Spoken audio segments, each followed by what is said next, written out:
Hi everyone, my name is Elizabeth, and I am a writer of audio dramas or stories told with sound. Back in the day, these were known as radio plays. Now, in our modern day and age, they are known as narrative podcasts or fiction podcasts. So, today I want to be talking with you all about what makes a good voice actor from a writer's point of view. So, the specific medium that I use to tell my stories requires working with voice actors. This is very different from working with actors for film or for TV, and it gives me a very unique perspective.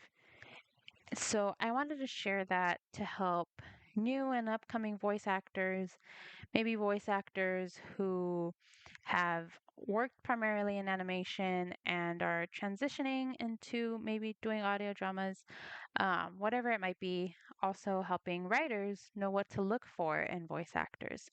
So that's who this video is mostly targeting. Um, so, yeah, thank you for joining me on this journey today. So, I wanted to go into the process of looking for voice actors. So, writers take notes. Voice actors, you might already be familiar with this, but I'm going to go into it anyways. So, the platform that I use to find voice actors is called CastingCallClub. I believe other YouTubers have talked about this website. I particularly love this website a lot to find voice actors. I found great gems, wonderful, wonderful professionals on this website. So it's been a joy and a blessing to have it. I have also found a couple of voice actors through Facebook and Instagram, of all places. Back in the day, there was also a website called Behind the Voice Actors where you could post projects. Uh, Last time I checked, you couldn't do that anymore. Otherwise, I would link it down below. But I'm sure if you do a Google search, you'll find other platforms as well. But typically, in the audition process for writers, you need to have a summary of what your project is about, so what your story is about.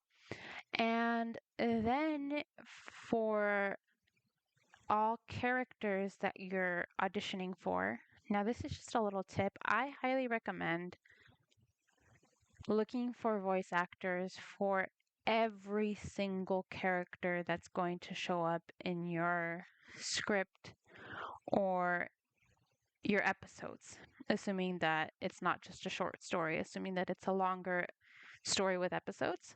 I would highly, highly recommend finding the voice actors for all these projects. I made a mistake of not doing this, and I had a hard time finding the voices for certain roles later. So I find that it's best, like if you're writing a first season of something, to find the roles for everybody so you're not running into an issue of not finding the right voice later down the line.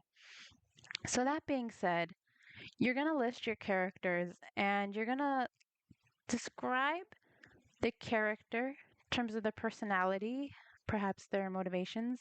But a really key aspect is also to include the type of voice that you want. So in this case, because I am not always the best at describing voices so much, I like to think of high, medium, and low, right? So there's voices that are very high pitched, voices that are medium, more natural, and voices that are low. So typically describing voices in that sense is really useful for a voice actor. They know themselves, they know if their voice is a little bit more high pitched and can sound childlike. They know if they have more the word coming to mind is manly. It's not always manly. If you're talking about a woman character, I guess it could be like manly or mature for lower voices, or somewhere in between for those with a medium tone. And you can blend it medium low, medium high, uh, anything like that. Voice actors pretty much know what to do with that type of direction.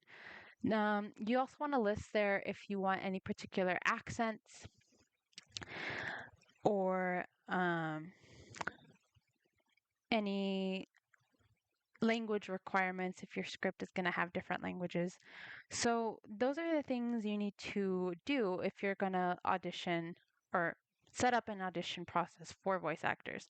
So, voice actors will look at that information, they'll look at the summary of who the character is, they'll look at the tone of voice that you're looking for, and then they're going to see the audition lines. So, this is something I suggest for writers is that they will really benefit from including audition lines from the script itself. I think that some creators will just come up with lines, random lines, but it's pretty useful if you do one from your script. That might maybe seem like common sense, but common sense is not always so common. So I just really want to reiterate that. It's really useful if you can find lines that are pivotal or lines that really embody who the character is so you can get a good sense of how the voice actor will sound in your script. So, for aspiring voice actors or voice actors who have been in the game, I think mostly voice actors who've been in the game for a little while, they pretty much know at some point their voice is not going to please everybody. So this video is not so much of how to make my voice be so good that every single creator is going to cast me, because the reality is they're not. So my voice might not be appealing to some. It might sound like the best thing ever to somebody else. It's kind of like that with anything in life. We're not going to be the right fit for every role. We're not going to be the right fit for every writer who is looking to produce their work. So this is really going to focus on other elements of voice acting. So what really makes a good voice actor in the audition process is picking projects you care about and are genuinely interested in. So I think when looking at projects that are telling a story, it's really, really vital that you actually care about the story. I think if you're looking for commercial work or, yeah, I think just commercial work, like you're gonna sell toothbrushes or you're gonna do it for a local business, you might not be as passionate about it and it might just be to pay the bills. But I would highly, highly recommend, or not even recommend, I mean, I think good voice actors will choose ideas and projects that they care about. It's like how regular not voice actors, sorry. It's like how regular TV actors will specialize in a genre or they'll play in movies that they're interested in. It's really obvious when an actor doesn't care. I haven't seen Snow White, but it seemed like the actress was not passionate about it, was not happy about it, and that was reflected in the work, I'm going to assume. Um, right? So just picking a project you actually care about, super, super, super important. So that's partially what makes a good voice actor stand out from others. So the other thing is being skilled with pacing and timing. So in the audition process, it's a little bit tricky because you don't have the full script and you're working with what the creator has described. So this is going to be a little bit about after the audition process. Your voice was the right fit with what you were given. The lines sounded good to the project creator. Good pacing and timing has to do with being able to do the audition process really well, too. Um, it's also kind of more like a cold reading skill because being able to do cold reads is pretty much like you're given limited information, you just have a script, you don't get to practice so much, and you just do it. I think voice actors really gain this skill over time. So I kind of am saying that because I think the audition process is its own thing rather than you got the role, you're in the project. So now I want to talk a little bit about you're casted, you're in the role. What should you do to be and have a good relationship with the director. So, one thing is really to have good pacing and good timing.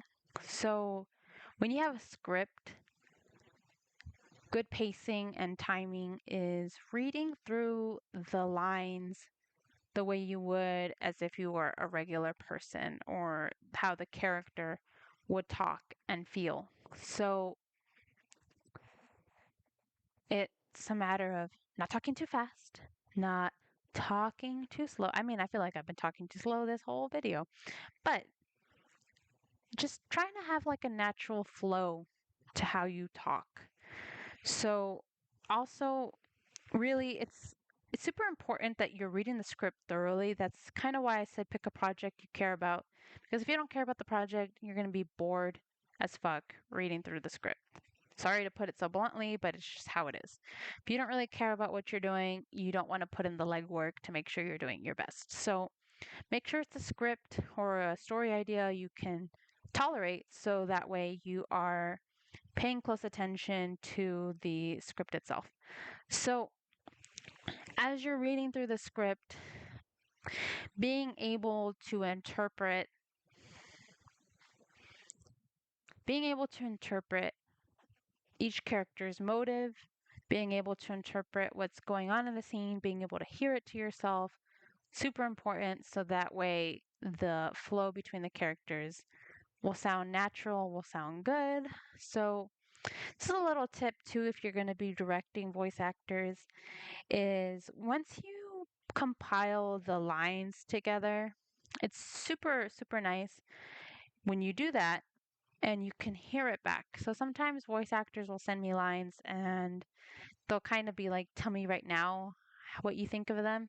And it's kind of like slowing them down and being like, when I listen to everyone's parts together, that'll give me some more clues as to what needs to change.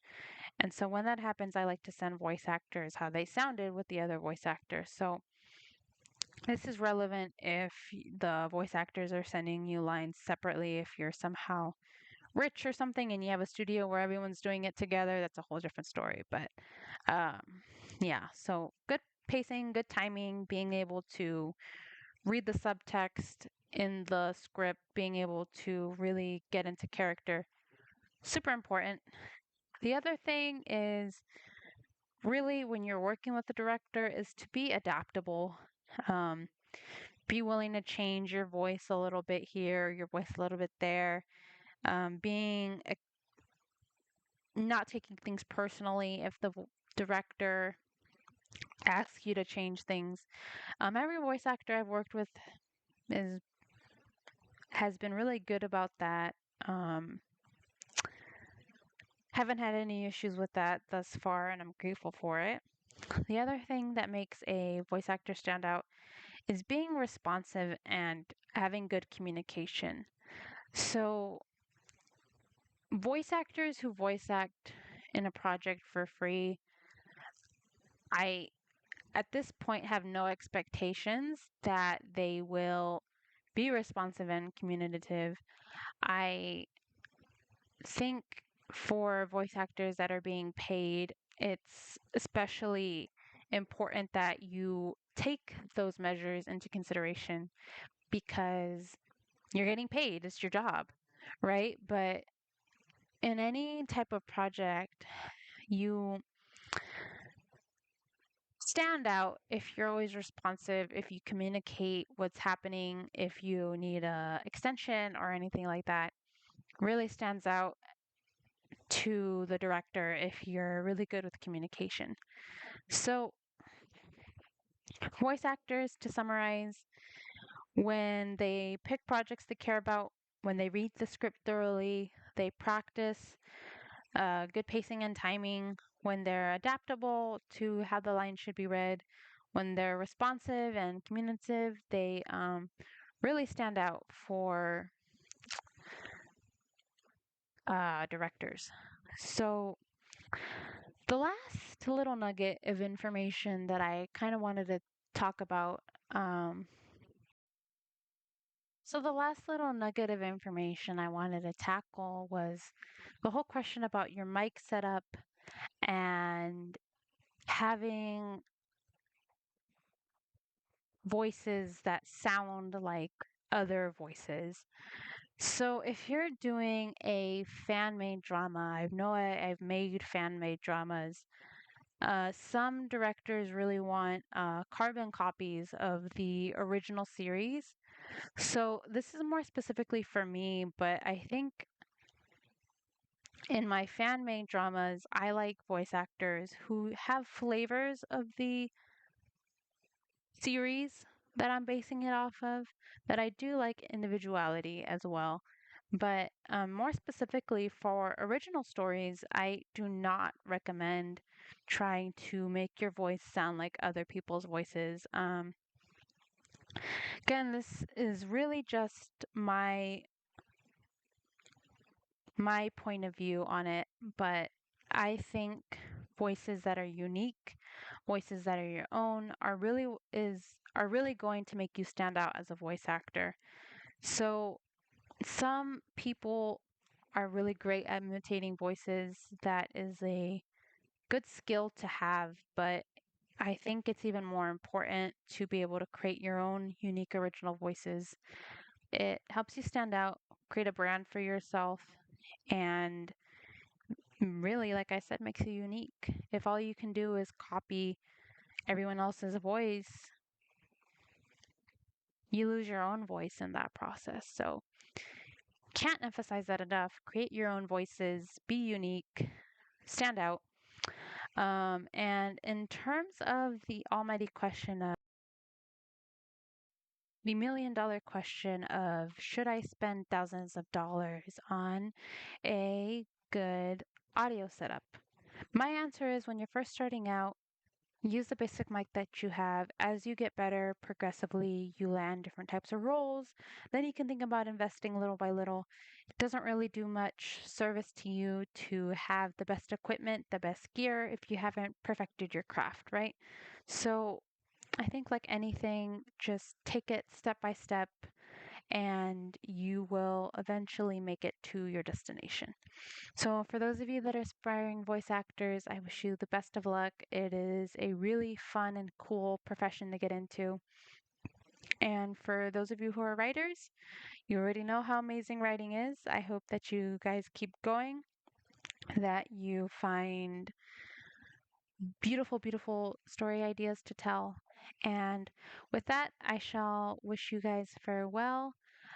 If you really like this video, feel free to give it a thumbs up. If you want to see more content like this, comment down below. And happy writing.